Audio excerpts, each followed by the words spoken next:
What is up, guys? The Pop Punk Dad here with another interview from the Vans Warped Tour. Today I'm talking to Trevor from the band Unearth.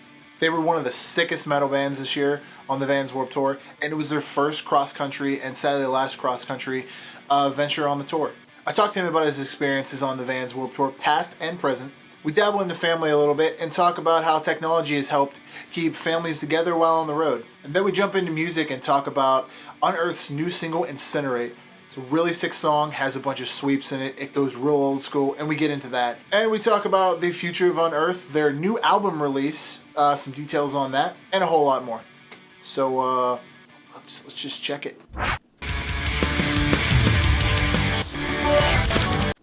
And before we jump on into it, why don't you guys just sub me up? Post hardcore, grindcore, metalcore. It is a metal interview, so post something in the comments relating to this. Click the bell.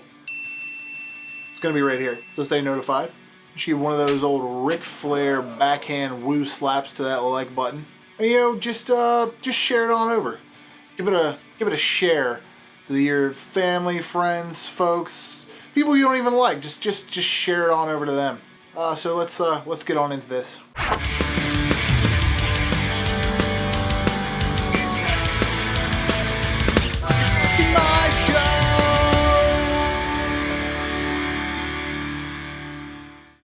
What's up, guys? It is the Pop Punk Dad here with Trevor from Unearth. What's up, man?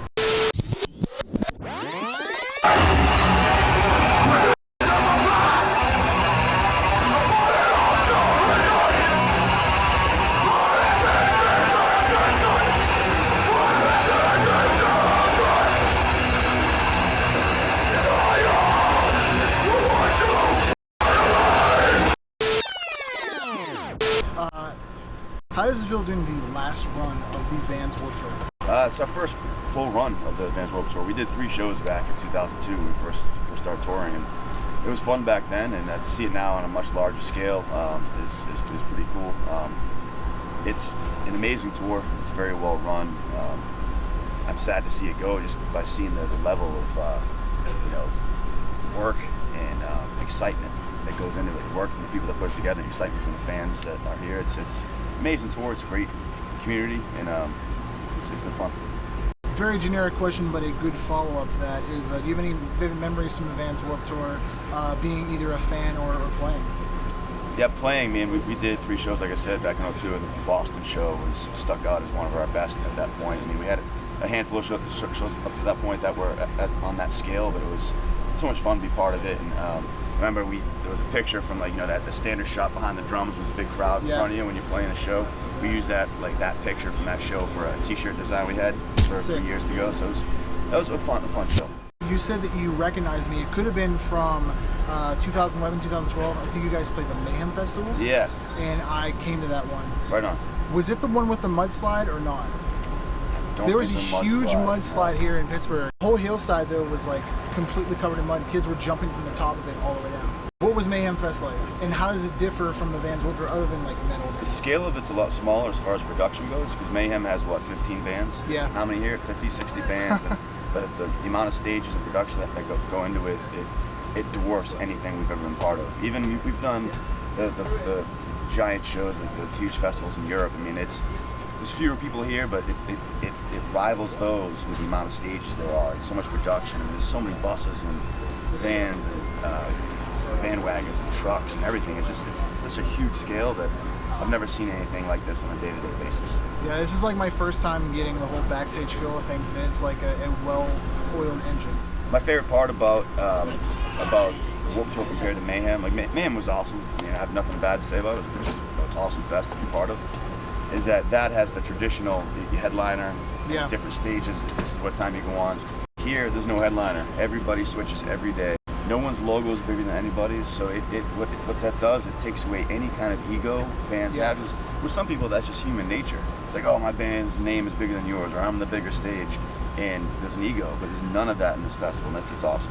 Going back to even Ozfest, I remember one of the last years of it, Ozzy actually played the second stage. Yeah. He was like, I want to do this for the fans, and it was really cool to be really up close to him and not the pit passes. And he wasn't on all the shows, so he came in as almost a special guest. Pittsburgh was one of the ones. Yeah, he was a special guest on the smaller stage, and that was really cool.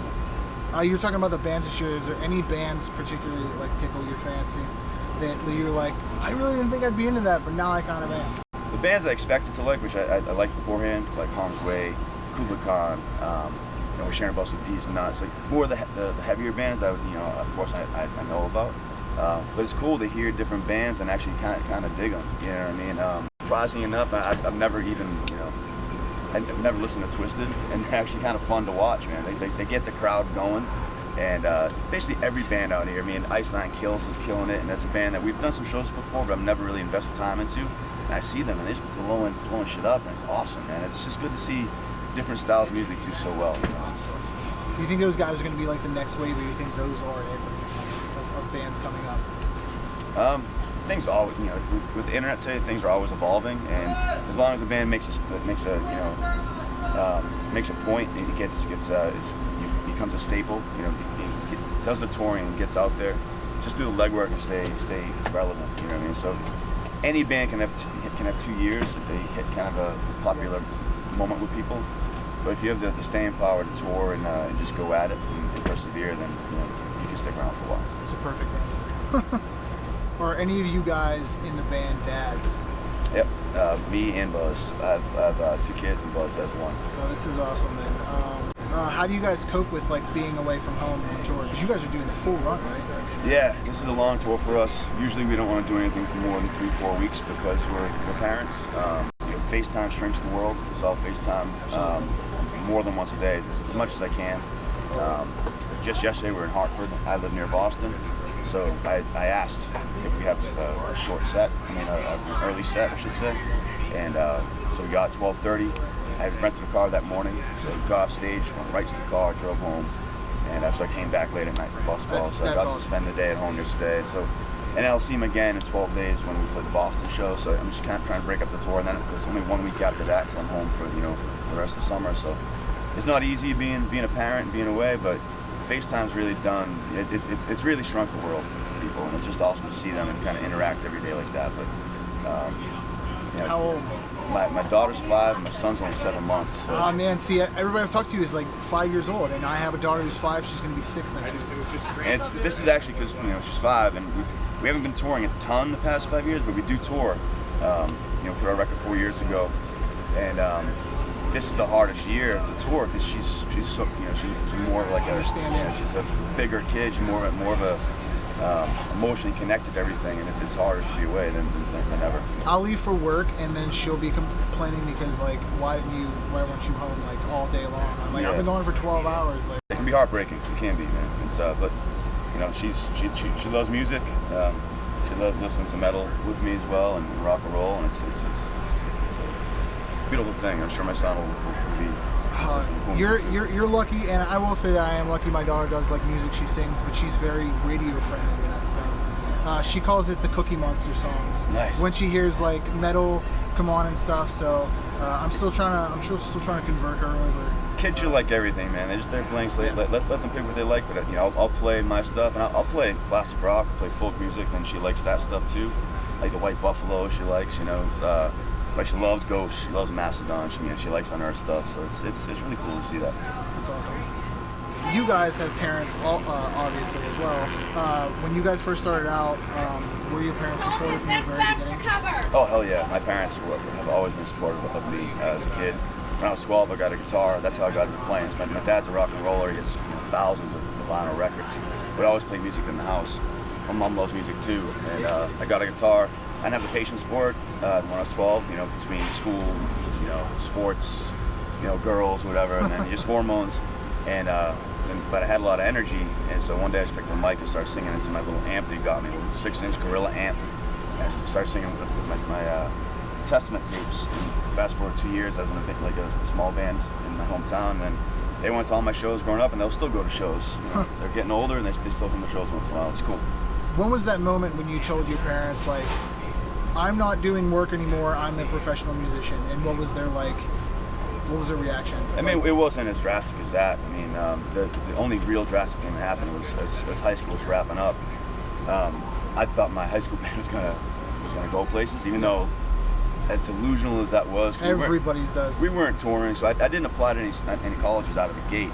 And then finally, like, look, you have to apply somewhere at least to like a 2-year college and see what happens. And then, so I did. So I went to a 2-year school, and sure enough, within the first month of college starting, my band broke up. And so then had to buckle down to school. Then formed another band. About 6 months later, I started going a little bit. We got some good regional success, did some mini touring, and then we formed Unearth. And so I left that band. As soon as I finished college in 2001, we started pushing full time. But I always had part-time jobs up until 2004 when we got signed to Metal Blade. And then there was no time to have jobs. You know, we've gone all the time. So at that point, we had done so much touring, and I was an adult at this point, so it wasn't like, hey, can I have your permission? So I was mid-20s at this point. It's like, whatever, let's go out and do this and take this as far as we can for as long as we can. And 2018, we're still going. You have a new single, speaking of 2018, you have a new single called Incinerate, which it reminds me of like the older like hardcore punk bands that were on Warped Tour like a long time ago, like August Burns Red and Atreyu. What influenced you during that in that songwriting? I mean, it's a throwback to our older stuff. So if you compare some of the squealy riffs, that dates back to 2001, our first full length, Stings of Conscience, even our 2002 EP, Endless. Just kind of a throwback to that sound. I love that sound. It's like, it's way more organic than like, here's some Pro Tools, here's some amplitude, let's throw a bunch of compression on it and call it a day. That was the intention. So we're going to throw it back to our roots, to where we started. And also, you know, there is the metal on there with the sweeps, solo style stuff, and that is where the band has progressed, you know, since our early days. So we just kind of melted the two together on that particular song. The whole record brings a whole array of different influences, you know. So this record really goes for it. It's extremely heavy. I'm not saying it goes for it in the pop direction. It's really heavy in a whole different, you know, a bunch of different ways. I was able to tap into some different stuff vocally than I ever have. So I'm excited for people to hear the whole record. Is Incinerate going to lead up to a full-length album? Yeah, it's done. It's recorded. We're going to announce the release date probably in a week or two. I'm going to guess October, but I can't promise that yet. It's been done since early May. Artwork's been holding it up. So the record's done. It's about to be out there sometime soon. Sick. Any plans for a tour once the record comes out? Are you coming back this way? There's talks. There's a few tours in the works that we have to kind of commit to one or the other. Gotcha. So we'll be back touring again this fall around the record release. After Warped Tour, what's officially for you guys? Taking a break. It's a long tour. Spend time with family. I go camping a lot with my wife and kids and dog. And probably start touring again. I'm gonna guess October around the release. Awesome. And final thoughts on Warped Tour? This is your guys' first one. Final thoughts on it? It's a beautiful experience from the bands to the crew to all the fans. It's I wish it wasn't going anywhere. I know in the past few years it wasn't drawing as much for whatever reason, but you know, this is the last year's extra excitement. But the lineup is sick. Man, I know they're going away, but I wish they don't. Because this is the last remaining rock and roll touring festival we have. I know we have a lot of the weekend ones going, a lot like Europe does. You have the weekend festivals, which are awesome. Coachella or whatever. A lot of fun, Rock in the Range, stuff like that. The one with Slipknot and Ozfest, and Knotfest and Ozfest kind of combining. Those are awesome. And those should stay. But having a touring one like this is a different experience. And I'd like to see it come back. Maybe if it's not Vans Warped Tour, maybe they can change the name and do something a little bit different. But something like this, I think, is part of our music culture in America. And I'd like to see it continue. Absolutely. This has been the Pop Punk Dad with Trevor from Unearth. If you like this video, you might like some of the other ones I've done. Why don't you check them on out? You can also check out the links below, including Unearth's new single, Incinerate. That's down there in the bottom. You can head on over to the Pop Punk Dad official merch shop and buy stuff like this thing right here. If you like this video, check out my other ones and like, comment, and stubby up all the other ones. And above all else, stay pop punk later.